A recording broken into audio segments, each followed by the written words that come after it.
여러분 안녕하세요. 행운의 신사주 풍수연구소입니다. 이 영상은 풍수에 대해서 관심이 없거나 풍수가 뭔지 전혀 모르시는 분들이 보면 좀 어렵고 재미가 없을 수 있습니다.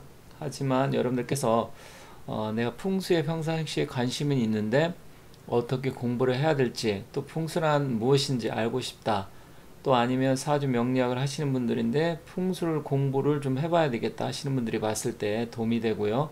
또한 기존에 풍수를 공부하시고 어느 정도 알고는 있지만 좀 더 구체적이고 디테일하게, 그리고 풍수의 경전이라고 할 수 있는 청호경이나 금난경에 대해서도 공부를 하고 싶다 하시는 분들이 봤을 때 도움이 되니까 그 점을 참작하시고 봐주셨으면 좋겠습니다. 자, 여기 풍수에 좀 더 깊은 관심을 갖거나 깊이 있게 공부하실 분들이나 좀 전에 말씀드렸듯이 풍수의 경전, 고전을 공부하고 싶으신 분들, 아니면 내가 좀 전문가는 아니지만 우리 집 정도, 아니면 내가 살고자 하는 지역의 그 위치라든지 풍수적 기운을 좀 알고 싶다 하시는 분들은 한번 재밌게 봐주시면 좋겠습니다. 많은 분들이 유튜브라든지 인터넷을 통해서 기본적으로 풍수가 어떤 건지 많이 공부하시고, 또 유튜브를 보시면서 아 이런 거구나 이렇게 학습을 하고 계신데, 근데 유튜브를 보면 정통 풍수, 정말로 풍수에 대해서 깊이 있게 다루고 풍수에 대해서 아주 일목요연하게 이렇게 가르치거나 아니면 영상을 만드는 분들도 일부 계시지만 굉장히 적습니다.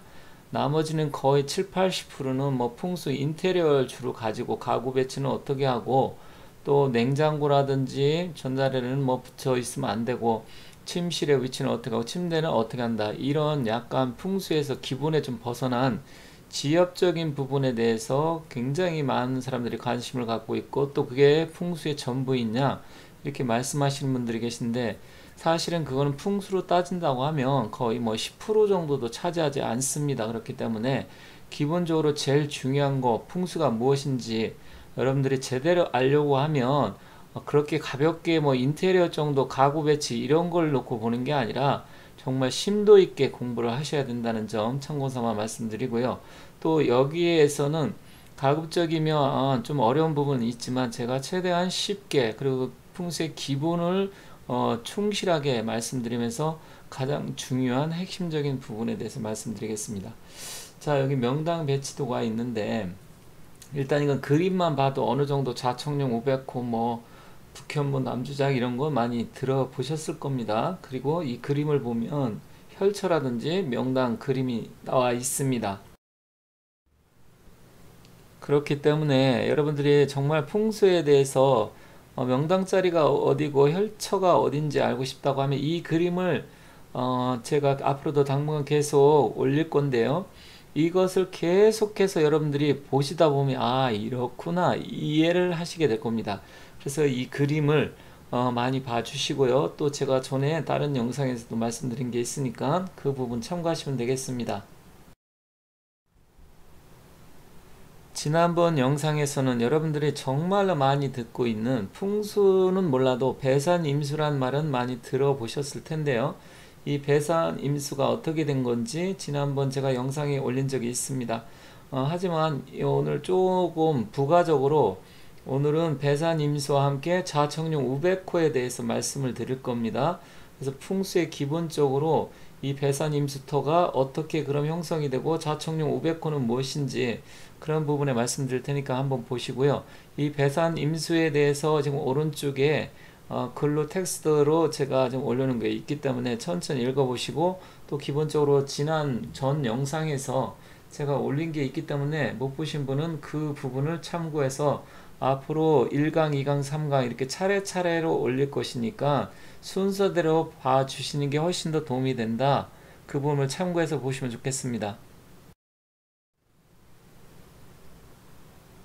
이번 시간엔 자청룡 우백호에 대해서 한번 보도록 하겠습니다. 자, 왼쪽에 지금 이렇게 사진이 있는데요. 이 자리가 지금 혈처로서 자청룡 우백호가 잘 형성이 되어 있고, 또 뒤쪽에 북현모, 그러니까 조종산이라고 하는데 그 용맥이 내려오면서 또 앞쪽에는 도로가 있습니다. 도로가 있고 물길이 있는데 기본적으로 풍수에 어느 정도 그래 좋은 자리 혈처를 갖고 있기 때문에 제가 올려놓은 거고요. 자, 그러면 좌청룡 우백호는 뭐냐?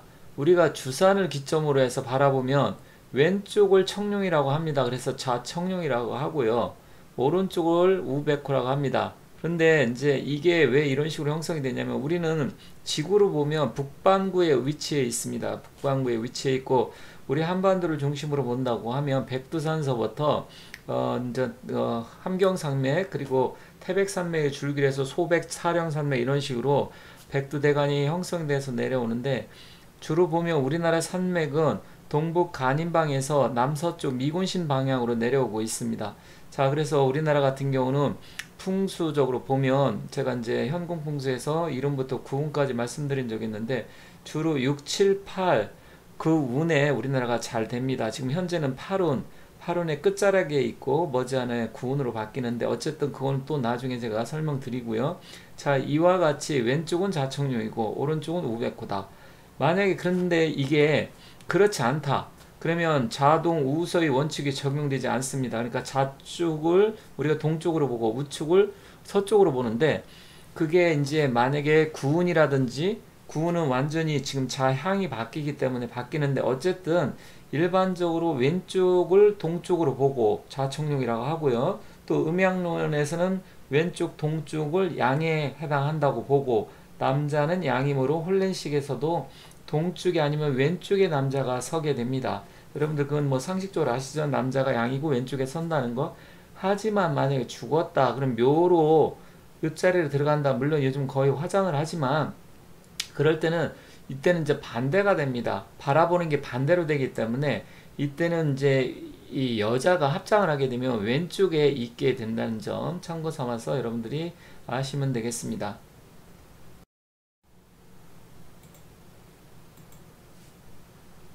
자, 이 사진은 앞서 좌청룡 우백호에 관계된 걸 좀 확대를 한 겁니다. 그래서 이걸 좀 천천히 제가 설명드릴 테니까 잘 보시기 바라겠습니다.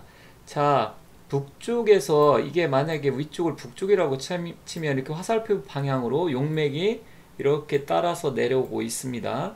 그리고 이 좌청룡 쪽으로 해서 왼쪽으로 이렇게 해서 휘감아 돌고요. 역시 우백호 쪽으로 해가지고 여기서 이렇게 해서 지금 휘감아 돌면서 이런 식으로 되어 있습니다.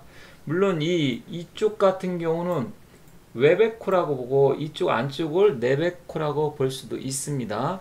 다만 이쪽 좌청룡 자락 보면 이 왼쪽 동쪽으로 볼 수도 있죠. 이 자리에 지금 이게 정확하게 뭔지 잘 모르겠지만 여기 지금 흠이 있는 게 좀 아쉽기는 합니다. 하지만 바로 이 노란 동그라미 친 자리가 양쪽에 좌청룡과 우백호가 딱 감싸지면서 바로 이 부분에 혈자리가 형성이 되어 있습니다. 그러면서 이 도로 따라서 물줄기가 이렇게 휘감아 돌아오면서 앞으로 쭉 빠져나가서 수구가 형성이 되겠죠. 자, 그렇다고 하면 이게 산에 어떤 우리가 혈차를 찾을 때 꼭 묘자리만 보는 게 아니라 집이 될 수도 있고요. 내가 어떤 사업체로 했을 때 그 자리가 될 수도 있고 집으로 따진다고 하면 우리 집이 바로 뒤에 야산이 있는데 주로 이런 식으로 형성돼서 내가 거기다 전원주택이라든지 일반 집을 질 때 기본적으로 이렇게 형성이 되어야 한다. 그래서 좌청룡과 우백호가 이런 식으로 형성되어야 된다는 것을 여러분들이 기본적으로 알고 계셔야 됩니다. 이번에는 다른 사진을 보도록 하겠습니다. 자, 북쪽이라고 치고요. 물론 이제 이게 구운 보면 이쪽이 남쪽이 되고 이쪽 그 앞쪽에 하천 쪽이 북쪽이 될 수도 있습니다. 하지만 이것은 뭐 구운이나 팔운 이런 거 따지는 게 아니라 기본적으로 풍수의 현기론적인 측면에서 좌청룡 우백호가 어떻게 되고 배산임수가 어떻게 되는지 그거에 대한 설명이기 때문에 일단 기본적으로 그렇게 알고 계시면 되고요. 자, 북쪽에 조종산이 이렇게 내려오면서 좌측에 좌청룡과 우측에 우백호가 형성이 되어 있고 여기 노란색 혈자라고 쓴 그 자리에 혈이 맺히는 부분입니다. 그런데 지금 저쪽 언덕 위에 산 뒤쪽으로 보면 조종산에서 내려와서 언덕 위에도 지금 보면 조감도상에 집들이 형성되어 있는 걸 볼 수 있는데 저기는 혈자리가 아닙니다. 혈이라는 것은 개수죽지라 그래서 물을 만나는 앞자락에 기가 모이고 혈이 모이기 때문에 저렇게 언덕 위에라든지 분수령 자리라든지 산 꼭대기 이런 쪽에는 혈이 있지 않습니다. 그래서 그 부분을 여러분들이 생각하시고 여기서는 일단 배산임수 앞쪽에 지금 하천이 지나가고 뒤쪽에 조종산에서 내려온 게 좌측과 우측에 좌측류 우백호가 형성되면서 기본적으로 지금 가운데 쪽에 혈자리가 맺혀 있다. 이 부분을 여러분께 제가 말씀드리려고 하는 거고요. 또한 산에서 내려오는 게 경사가 너무 심하면 안 됩니다. 그래서 풍수에서 면과 배가 있는데 배라는 것은 등쪽 뒤쪽을 말을 하는 것이고 면이라는 것은 앞쪽 넓게 이렇게 퍼져서 내려오는 자리 그 자리를 얘기를 하는 겁니다. 그래서 기본적으로 여기서 본다고 하면 지금 가운데 동그라미 친 이쪽에 여러분들이 만약에 나중에 전원주택이라든지 어떤 분양을 받을 때 이 자리에 얻는 게 제일 좋다. 이렇게 참고 삼아서 말씀드리겠습니다. 자, 그렇다고 하면 여기 왼쪽에 다시 명당 배치도라고 되어 있는데요. 이게 이제 풍수 혈자리 봤을 때 기본적으로 이러한 형태를 띈 자리가 좋은 자리다 이렇게 보시면 됩니다. 그래서 조종산, 특히 태조산서부터 증조산까지 소조산 이건 조종산이라고 합니다.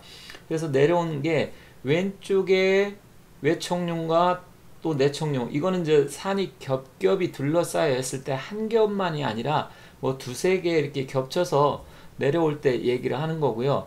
오른쪽에는 이제 우백호, 외백호가 있습니다. 산이 있으면 반드시 물이 있게 됩니다. 그거는 왜 그러냐면 여러분들이 산 가면 거의 골짜기에 있고 또 계곡물이 흐르기 때문에 산과 물은 떼려야 뗄 수 없습니다. 그래서 산은 움직이지 않기 때문에 음으로 보고요. 물은 움직이기 때문에 양으로 보는데 결국 음과 양이 만나면 거기에 혈이 맺히게 됩니다. 그래서 앞쪽에 혈자리를 감아도록 감싸주고 또 이 물길이 수구가 형성되는 게 너무 직선으로 뻗어가면 안 됩니다. 그래서 물이 여러 가지로 굽이굽이 휘감아 돌면서 또 멀리 천천히 빠져나가지 너무 빠르게 나가면 안 된다는 점, 이 그림을 아까 처음에 제가 말씀드린 그 그림하고 보시면 똑같구나. 이 명당의 혈천은 이런 데에 형성되는구나. 이 그림만 봐도 여러분들이 쉽게 이해할 수 있습니다. 자, 이번에는 확대된 사진을 보도록 하겠습니다. 자, 이거는 제가 다른 분 거 사진을 제가 갖다 이렇게 해서 지금 갖다 차용을 해서 쓰는 건데요. 일단 여기 보시면 일단 집이나 궁궐자리에 4번에 이렇게 되어 있습니다. 이게 그림이 너무나 좀 잘 그려져 있기 때문에 제가 이것을 지금 여러분께 보여드리는 건데 일단 외쪽에 보면 좌청룡 이렇게 해서 감싸지고 있고요. 또 앞쪽에는 시냇물이 이렇게 흘러서 이렇게 해서 휘감아 돌면서 이 혈자리를 휘감아 돌면서 나가고 있습니다. 그렇기 때문에 결국은 좌청룡과 우백호가 왼쪽에서 감싸지고 또 뒤쪽에는 용맥이 내려오고 앞쪽에는 물이 흘러야 그리고 그 자리에 혈처가 있다라는 점 여러분이 잘 보시면 제가 앞서 말씀드린 그 여러가지 조건하고 아주 부합하는 그림이기 때문에 그런 부분을 여러분이 잘 이해하셔야 됩니다. 그래서 결국 명당이라는 게 꼭 뭐 몇 자리만 찾는 게 아니고 이런 집터라든지 내가 살고 있는 지역 아니면 상가 뭐 이런 것을 기본적으로 우리가 이제 구매를 하고 구입을 할 때 이 정도는 알고서 하시는 게 좋다 이렇게 말씀드리겠습니다. 다만 용맥이 내려오는 게 너무 경사가 급하면 안 됩니다. 기본적으로 경사가 너무 급하게 떨어진다고 하는 건 혈이 거기서 멈추고 끊어질 수도 있기 때문에 완만하게 내려오면서 물을 만나면서 그 물을 만나면서 기가 형성이 되기 때문에 그 부분을 여러분이 잘 이해하셔야 됩니다. 자, 여기 자료는 제가 계속 강조하는 부분이었기 때문에 한 번만 더 강조를 하겠습니다. 위치가 제일 중요하다. 그리고 용맥과 혈처, 그 다음에 사라는 것은 사신사라 그래서 이제 그 혈처 주변을 감싸고 있는 여러 가지 뭐 언덕이 될 수도 있고요. 뭐 나무가 이렇게 감싸 있는 지역이 될 수도 있고 뭐 여러 가지로 그 혈자리를 감싸고 있는 사신사, 즉 좌청룡 우백호 이런 거 남주작 이런 거를 나타냅니다. 그리고 물이 필요하고요. 또 방향이 맞아야 됩니다. 이건 현공풍수에서 1운부터 9운까지 어떤 좌향에 대해서 나오는 거고 나머지는 문은 어떻게 생기고 주방은 어떻게 생기고 또 주인 방은 어떻게 되는지 그걸 문주조라고 하는데 그게 필요하다 이렇게 보시면 되겠습니다. 지금까지 풍수적인 기본적인 그 혈처라든지 명당 아니면 배산임수는 어떻게 되고 자청령 500건은 어떻게 되었는지 그것을 그림을 같이 보면서 말씀을 드렸습니다. 자, 이번에는 이제는 내가 뭐 경전이나 고전은 필요 없다 하시는 분은 안 보셔도 됩니다. 하지만 이 청호경은 풍수의 최고 오래된 경전이자 풍수의 기본이기 때문에 이런 거는 여러분들께서 좀 전문가가 된다고 하면 공부를 하시는 게 좋겠다. 그래서 제가 말씀드립니다. 자, 청호경은 굉장히 오래된 한나라 때 나온 풍수의 가장 오래된 경전입니다. 그래서 조선시대도 지관들이라든지 과거 잡과 과거 시험을 볼 때 반드시 공부를 해야 될 그 필수 과목이었다는 점 말씀드리면서 오늘 두 번째 시간으로 가장 중요한 부분만 제가 뽑아서 말씀드린다고 했듯이 보도록 하겠습니다. 자, 청호경은 총 870자로 되어 있습니다. 그래서 사원 19로 되어 있습니다. 사원 19라는 것은 네 글자씩 시처럼 해서 되어 있다는 얘기입니다.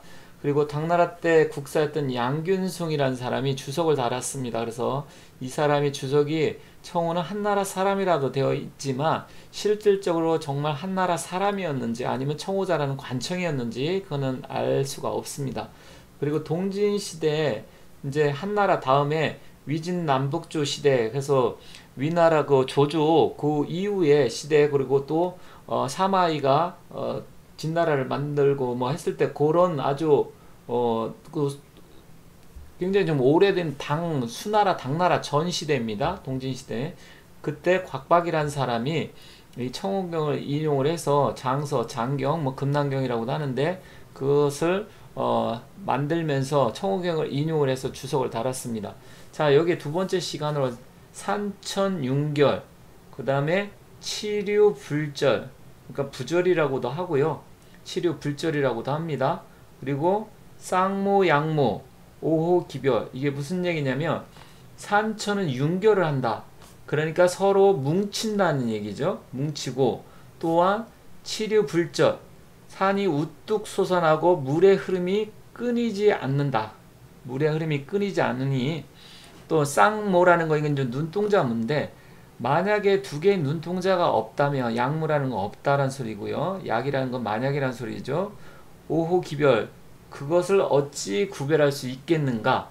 여기까지는 뭐 그다지 이렇게 중요하지는 않습니다. 산천이 윤결한다는 뭐 그런 건 기본적인 얘기인데, 그런데 이제 그 아래에 보면 그러면 복호지지는 어떤 것이냐? 그리고 옹용불박, 사합, 주고, 변기, 주계, 이게 중요합니다. 무슨 얘기냐면 복후지지라는 것은 복되고 후덕한 땅이라는 소리입니다. 그러면 이 복되고 후덕한 땅은 어떻게 된 것이냐?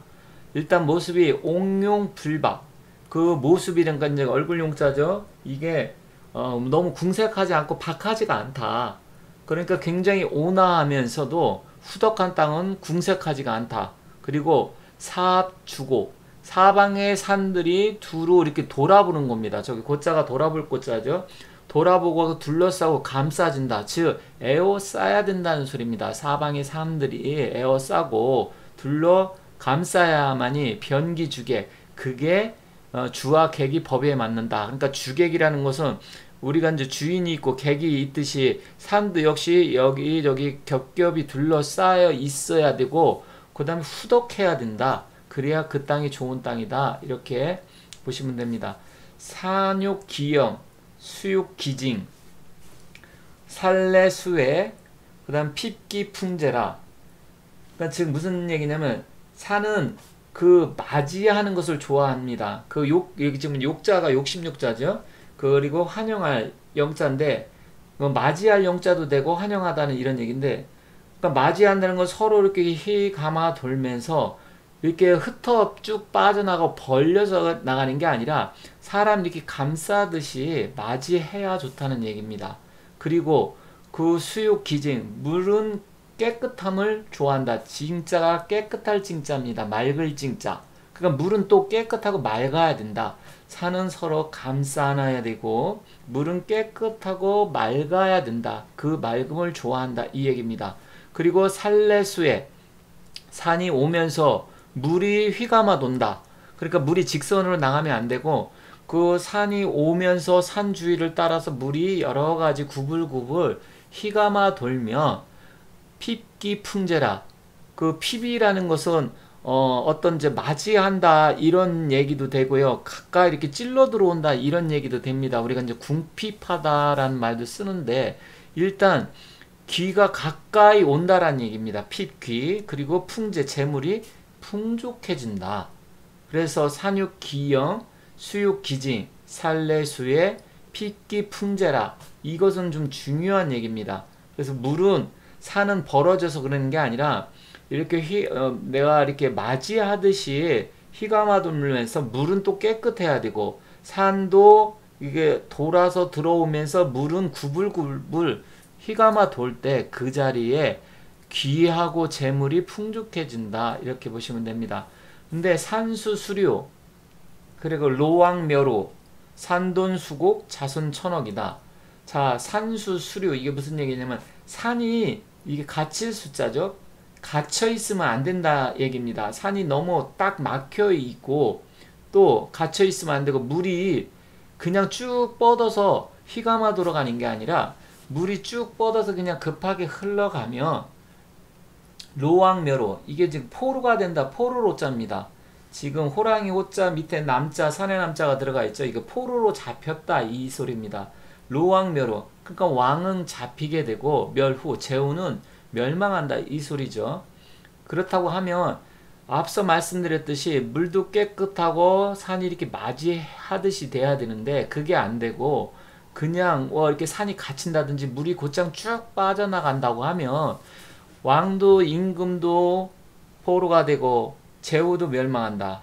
안 좋다는 얘기입니다. 그런데 여기서 중요한 얘기가 나옵니다. 산돈수곡 자순천억이다. 이 소리가 무슨 소리냐면 산이 조아리면 이렇게 모여들면서 수곡 물이 구불구불해서 이렇게 해서 천천히 빠져나가게 되면 자손이 천억이다. 즉 뭐 여기서 우리나라 돈으로 뭐 천억 얘기하는 건 아니겠고요. 그만큼 자손은 번창하게 된다. 재물도 모이고 자손도 번창한다는 이 소리입니다.